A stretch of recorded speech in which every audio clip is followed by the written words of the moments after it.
Elvis Presley, the name that changed the world's view of music, style, and the influence of a star. But behind the brilliant stages and the ultimate fame, childhood and the path to music. Elvis Aaron Presley was born on January 8, 1935, in a small house in Tupelo, Mississippi, into a poor, working-class family.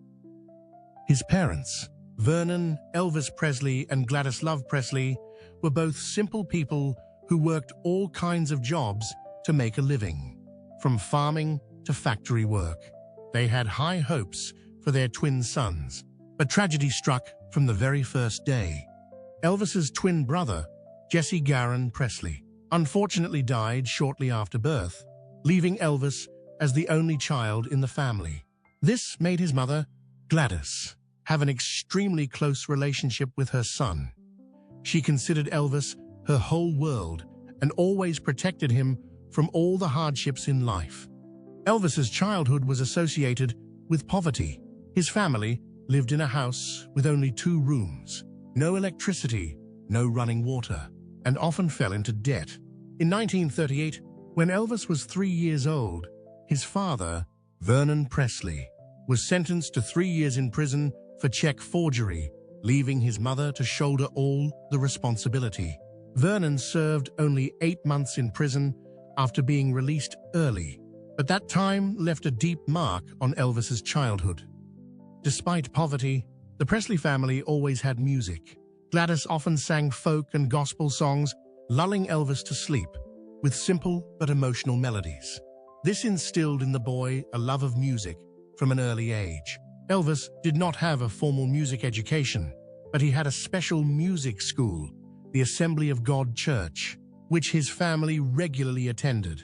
The services filled with gospel music were deeply engraved in his soul. The small but passionate boy would stand for hours, listening to the echoes of the choir, then try to imitate each melody. Elvis was attracted not only to gospel music, but also to the blues music he heard in the black neighborhoods of Tupelo. Although it was considered unusual for a white boy to be a fan of the blues at the time, Elvis did not care. He listened to and learned from artists such as Arthur Crudup, B.B. King, and Muddy Waters. He also loved country music, a genre of music popular with the working class in the South. Artists such as Hank Snow, Jimmy Rogers, and Roy Acuff had a great influence on Elvis's later style. One of the most important stories in Elvis's childhood was the gift his mother gave him on his 11th birthday. Initially, Elvis wanted a rifle or a bicycle, but Gladys thought these items were too dangerous and unsuitable for a boy. Instead, she decided to buy him a $7.75 guitar from the Tupelo hardware store. At first, Elvis was not very enthusiastic, but with the guidance of his uncle and some neighbors, he gradually learned his first chords. This guitar became his companion throughout his childhood, and from then on, he practiced and discovered new melodies. An interesting detail is that when he received the guitar, Elvis was a bit disappointed. The 11-year-old boy did not think that a musical instrument could be as interesting as a gun. In 1948, when Elvis was 13, his family moved to Memphis, Tennessee, in search of a better life.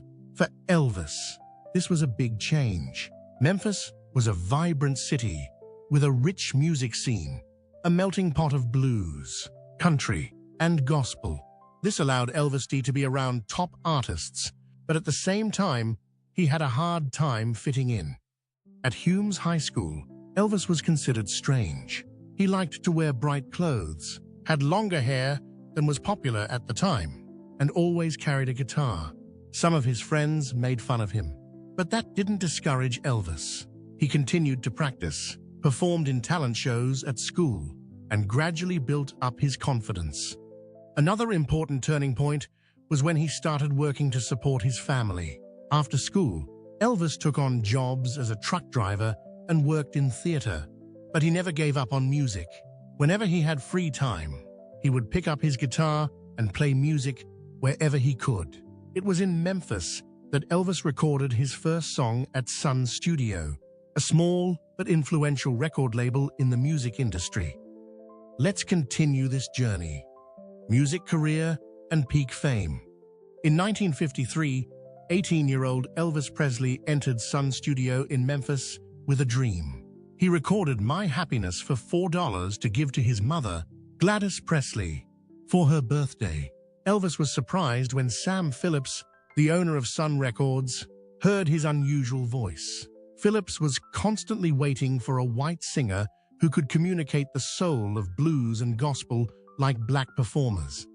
Phillips monitored Elvis before signing him. Marion Kieska, Phillips' assistant, first described this young guy with an unusual voice in 1954. Elvis, Scotty Moore, guitar, and Bill Black, bass, tried several songs in the studio but failed. Phillips realized, "This is the music I've been looking for," as Elvis took up his guitar and hummed "That's All Right" quickly and funnily. The HBQ radio broadcast "That's All Right" on July 19, 1954, causing a fever. Calls to repeat the song flooded in. Memphis Elvis moved from obscure youngster to sensation in one night.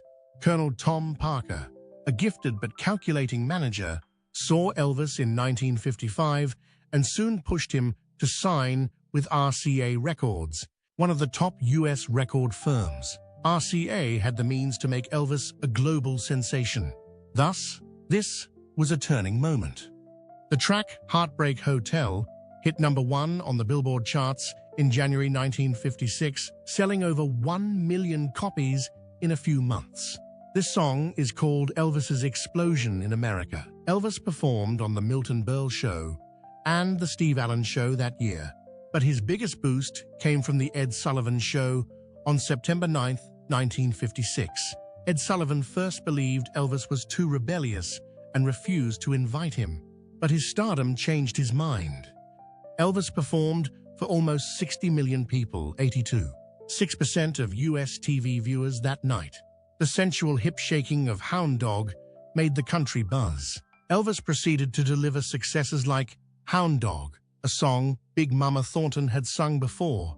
Elvis was a cultural star by the late 1950s, gaining millions of followers, but also courting criticism from parents and conservative organizations for his too sexy performances. Elvis returned to music in a new age after serving in the military from 1958 to 1960.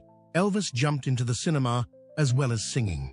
He appeared in almost 30 films, including Jailhouse Rock, 1957, included his most famous song and the black and white striped pants dance, featuring Anne Margaret.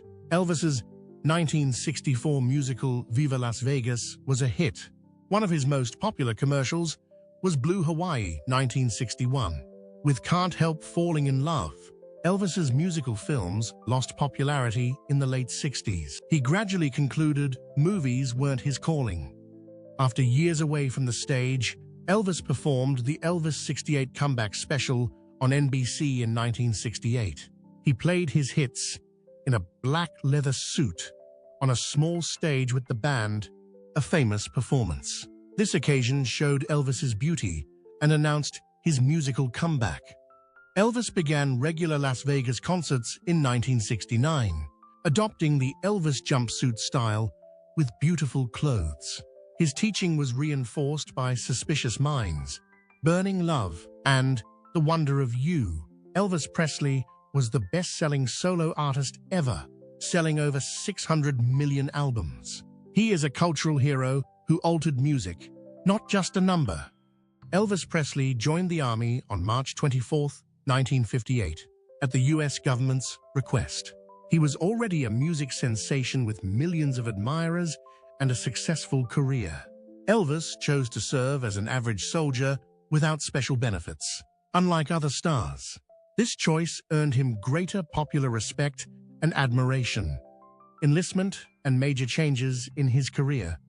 The image of Elvis with his sleek hair, skillful dance moves, and powerful voice suddenly gave way to the image of a soldier with short hair and a simple khaki uniform. Before leaving, he held a short press conference with fans. the smile still on his lips, but his eyes could not hide his emotions. While holding up his plate with the number 761 in front of the cameras at Fort Chaffee, Arkansas, Elvis joked, "I guess this is going to be my new haircut for the next few years." The crowd cheered, but also couldn't hide their regret. However, one thing was clear: Elvis was ready for a completely different journey. After basic training at Fort Hood, Texas, Elvis was deployed to Friedberg, West Germany, in October 1995, with the 3rd Armored Division. Initially, many were concerned about whether he would be able to adapt to the disciplined life. But contrary to those worries, Elvis not only completed his mission excellently, but also received the love of his comrades. Without the spotlight or the cheers, Elvis was now a normal soldier, waking up early in the morning, training hard, and participating in the unit's missions. However, his love for music never faded. On weekends, when he was not on duty, Elvis often sang with his comrades, helping them ease their homesickness. He also recorded some songs like "A Big Hunk of Love" and "Wear My Ring Around Your Neck" to keep his career going. During his time stationed in Germany, Elvis had a life-changing encounter with Priscilla Beaulieu. In 1959, at a party in Bad Nauheim, Elvis was introduced to Priscilla, who was only 14 years old at the time. Priscilla was the daughter of a U.S. Air Force officer stationed in Germany. She possessed an innocent beauty with captivating blue eyes and a gentle demeanor. When she met Elvis, Priscilla was extremely confused because even though she was just a teenager, she still knew that she was facing one of the most famous stars in the world. Elvis, then 24 years old, was also captivated by Priscilla's innocence and charm. They quickly became close and spent a lot of time together. Although Priscilla's family was initially concerned about Elvis's age difference and fame, they were gradually convinced by the singer's sincerity. Their love affair went through many challenges when Elvis returned to the U.S. in 1960. But after many years apart, Priscilla finally moved to Graceland and became the most important woman in Elvis's life. Although their relationship later encountered many ups and downs, Elvis's 2-year military service put a significant pause on his career. But surprisingly, his name was not forgotten. On the contrary, it became more legendary. To maintain his reputation during his absence, before his military service, Elvis and his management company planned to release unreleased songs. Records such as "Hard-Headed Woman," "A Fool Such as I," and "I Got Stung" continuously appeared on the charts and kept Elvis hot in the music market. In addition, the image of Elvis in military uniform also created a new fever. Millions of female fans sent letters and gifts to his unit. Major magazines such as Life. On March 2, 1960, Elvis Presley was officially discharged from the military. When he landed at McGuire Air Force Base in New Jersey, he was greeted by more than 200 reporters and thousands of fans. One of the first questions the press asked was, "Elvis, do you think your career is over after 2 years of absence?" Elvis simply smiled and said, "I don't know, but I'll sing again." And he did. Just a few weeks later, Elvis Presley made a spectacular comeback, starting another golden period in his career. Although on the stage, Elvis Presley was a legend, with millions of fans behind the spotlight. His personal life was filled with pressure, loneliness, and harsh control from those around him. Personal life and the pressure of fame. On May 1, 1967, at the Aladdin Hotel in Las Vegas, Elvis Presley and Priscilla Beaulieu were legally married after a nearly 8-year relationship filled with many highs and lows. To keep the wedding away from the paparazzi and the commotion, it was held in a different room. In all, just around 14 people showed up, and that included close relatives and friends. A lavish black tuxedo was worn by Elvis, while Priscilla sported a white wedding gown that she had personally selected.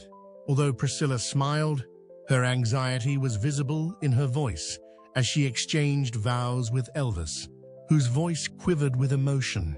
During an interview, she expressed her disbelief at being named Elvis Presley's wife. "However, I am also anxious about what lies ahead." The happy couple held a news conference to share their joy shortly after the wedding. After their wedding, they returned to Graceland after a blissful honeymoon in Palm Springs. Lisa Marie Presley was born to Elvis and Priscilla on February 1st, 1968, which was less than a year after they were married. Elvis considered this a high point in his life. After Lisa Marie was removed from the birth room by the nurse, Elvis said, "She looks just like me." Elvis made it a point to spend time with his kids, even though he was constantly on the go with his shows and films. Holding Lisa Marie close and singing her lullabies to put her to sleep were common occurrences of his lavish pampering. Being a father, though, was not without its share of stresses. Priscilla said that Elvis, as a rock star accustomed to a life of freedom, was unprepared to be a husband and parent. Their relationship started to deteriorate as a result of their unrealistic aspirations of a picture-perfect family. Even though he was a musical icon, Elvis lacked true agency over his career.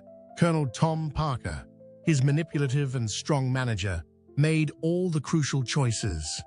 From his performance schedule and movie contracts to his excursions, Parker oversaw Elvis's entire life and career.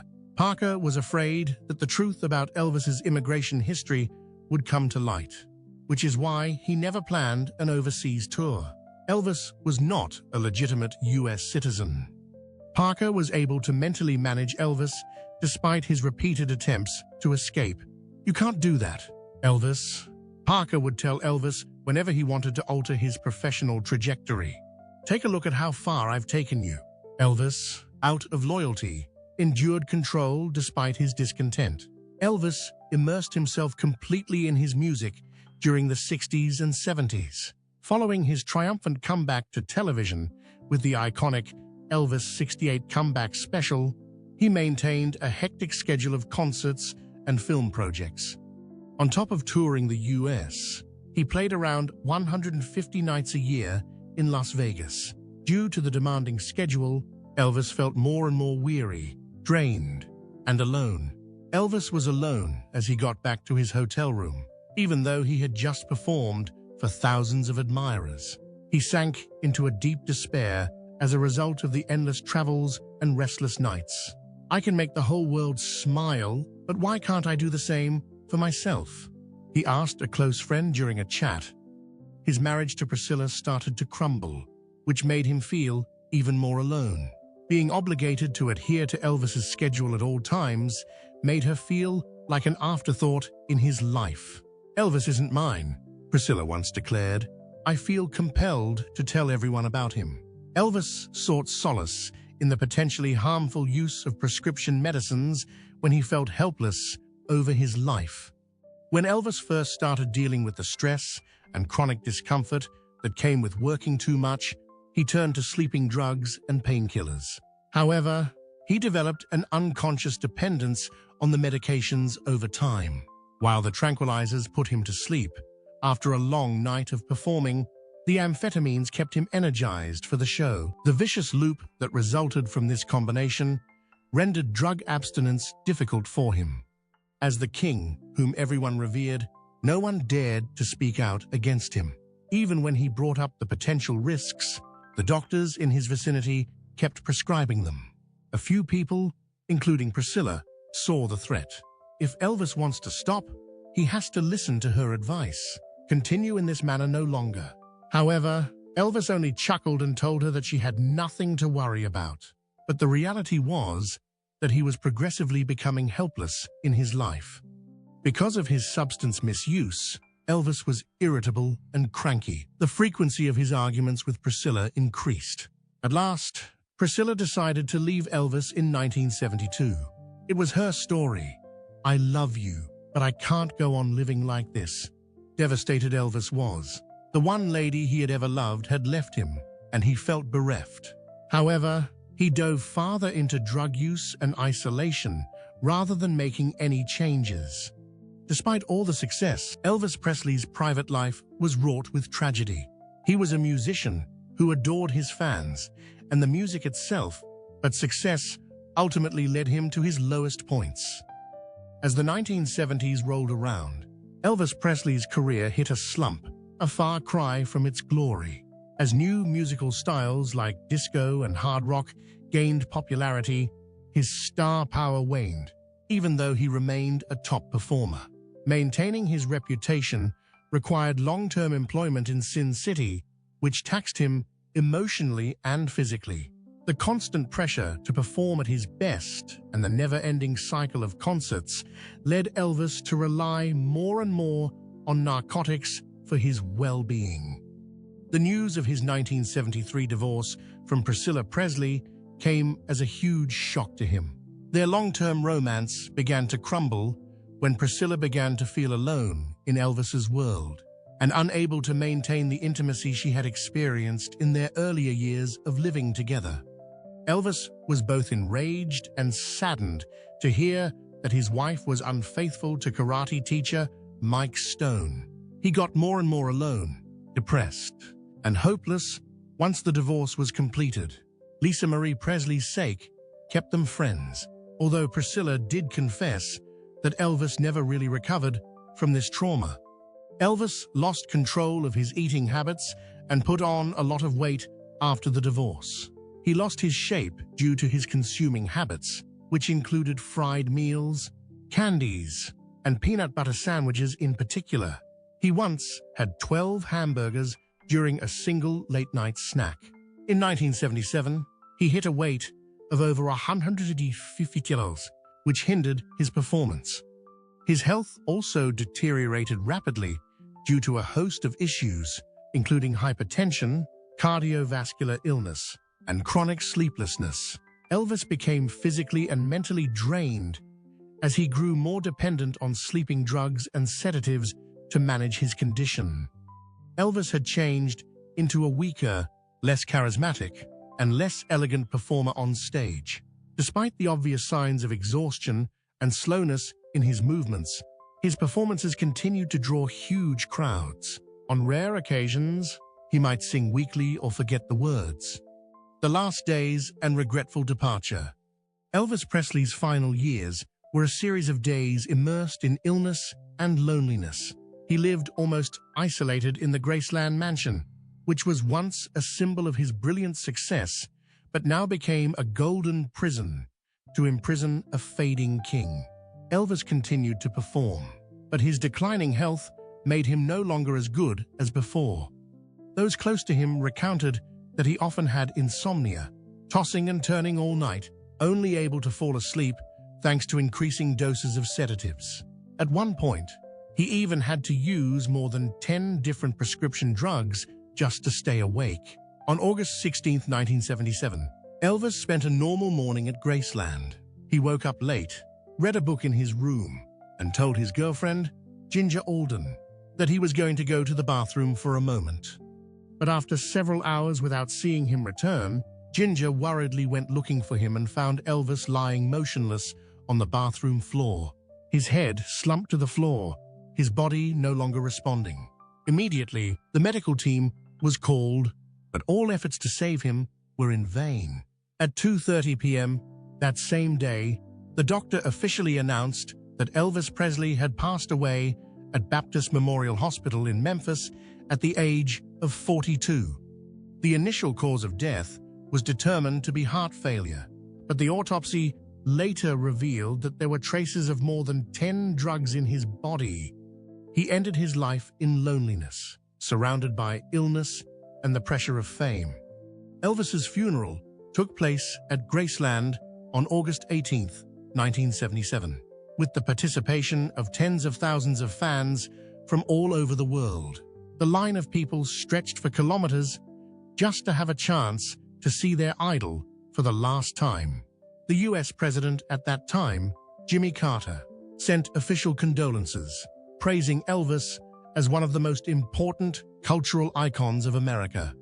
Frank Sinatra, Johnny Cash, and a series of great artists in the music industry also expressed their deep condolences. Elvis was buried next to his mother, Gladys Presley, in the Memorial Garden of Graceland, which is still a pilgrimage site for millions of fans. What do you think made Elvis such an eternal legend? And if he could change one thing about his life, what would it be? Please share your thoughts in the comments section below. We would love to hear from you. And don't forget to like the video